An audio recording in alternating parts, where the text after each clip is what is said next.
Meron palang isang TV show na nag-last taping day na kamakailan lang. Hindi matiyak kung naka one season ito pero kailan lang ito nag-pilot.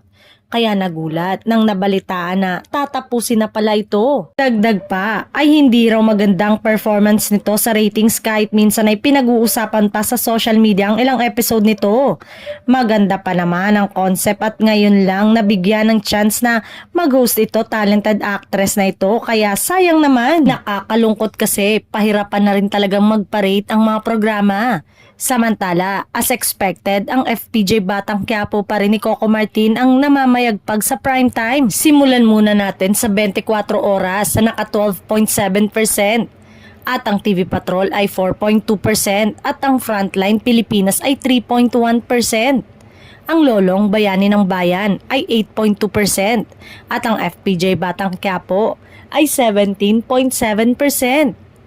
Sumunod ang mga Batang Riles na 8%. Ang katapat nitong Incognito ay 9.7%. Spaghetting pababa ng pababa ang ratings ng Binibining Marikit pero mas mataas pa rin syempre ang mga kasabayang programa sa ibang TV station. Lolong Bayani ng Bayan ay nilalampaso umano ng lubos ng FPJ Batang Quiapo.